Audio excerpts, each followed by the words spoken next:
So what do I mean when I'm talking about camouflaging?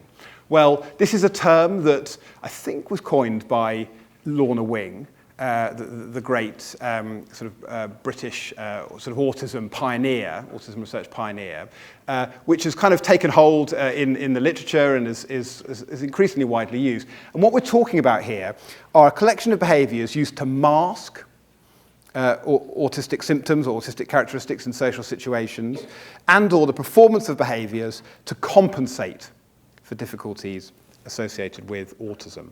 Now, quite a good way to put this, actually, this is a quote from a qualitative study that I'm going to talk to you about after lunch into camouflaging, which is, so one autistic person, when we said, well, how do you talk about camouflaging? They said, yeah, putting on my best normal was how they described it. And there's a famous book by Leanne Holiday-Willey called Pretending to be Normal. So she's an autistic woman, an author who's been very influential.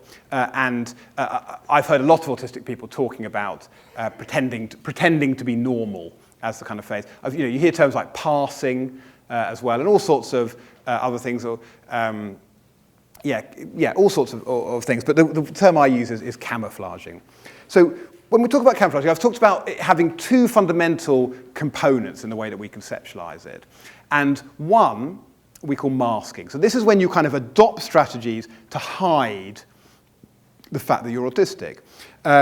So I remember talking to one young woman in an eating disorder service, in fact, who had autism but hadn't been diagnosed at the point when I met her, when she was in her early 20s. And she remembered that as a girl, in sort of primary school age, she enjoyed stimming. She would really enjoy stimming. It felt really nice, helped her calm down, it helped her express excitement, so on and so on. She enjoyed it. As she got to secondary school and started to, like all of us, become that little bit more sophisticated and able to reflect on what other people think of you, she kind of picked up on the idea that stimming made her look odd to her peers. And she took a decision that she wasn't going to stim in public anymore. She was going to wait till she got home, and she was then going to have a nice stim in the privacy of her own home.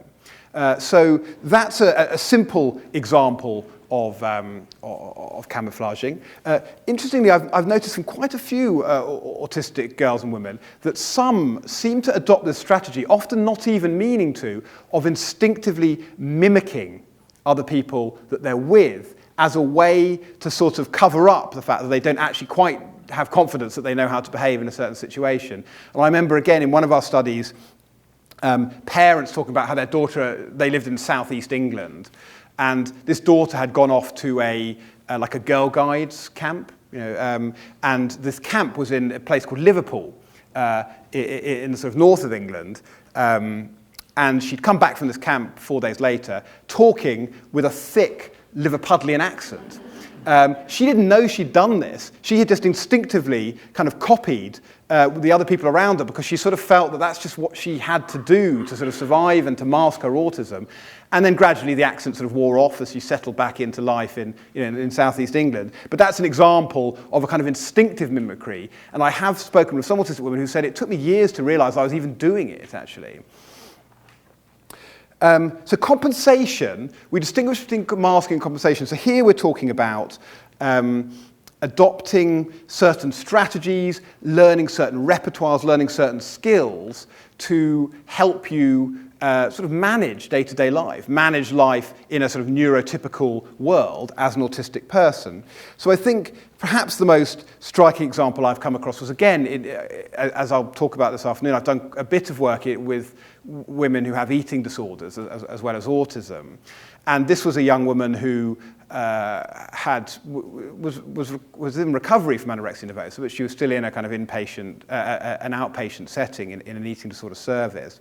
And as a girl, in primary school years, she'd been diagnosed with autism. She was actually quite unusual for an autistic woman in an eating disorder service, in that she actually had a diagnosis of autism.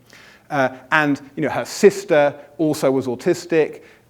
So there was a fairly convincing idea that she was autistic. And yet when I met her, initially I would just not have thought that she was autistic. And as I got to know her a bit better, she told me about how when she'd moved to secondary school, she'd felt terribly out of her depth and socially adrift, really, in this world in which her friends were all starting to talk about boys and talk about things that she really had very little interest in at that point in her life.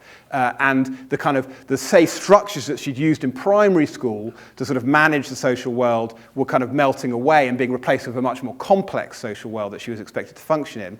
She came up with a solution of picking one girl in her class who was a popular kid, who was a kind of cool kid, and studying that girl very carefully and copying how she dressed, copying how she spoke, copying what she was interested in, copying her gestures. So this young woman told me she would go home and practice this girl's gestures in front of the mirror.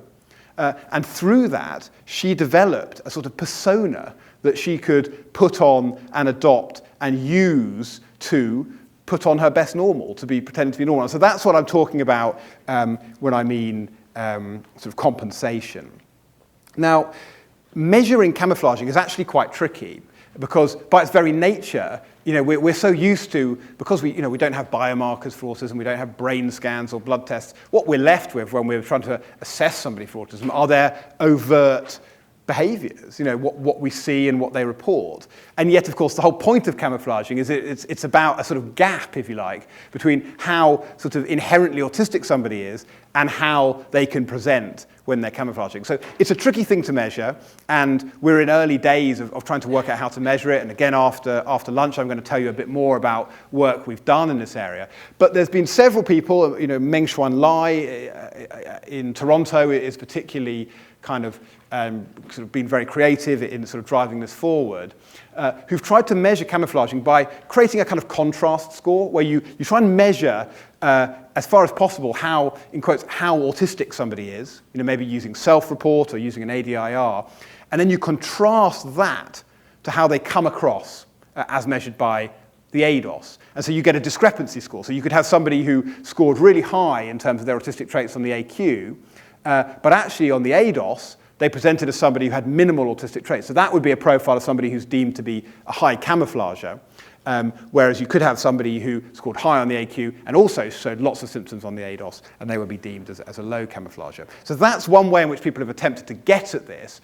And any study that's done that, and you can see there's a growing number of them, have always found that females camouflage more than males. Autistic females camouflage more than autistic males. And then Michelle Dean has done some really lovely work in this area, observing, using structured observations, the school playground and looking carefully at the behaviors of autistic boys and girls. And again, she noticed that the sort of boys' autism was much more overt in that context, where girls seem to adopt strategies, for example, of flitting between different social groups without actually ever being engaged in those social groups, that she labeled as camouflaging. So again, that also points to this notion that camouflaging, social camouflaging, really is an important part of the female autism phenotype. The guys do it too, but the females, on current evidence, and I'll come back to this later, appear to do it more and to do it better.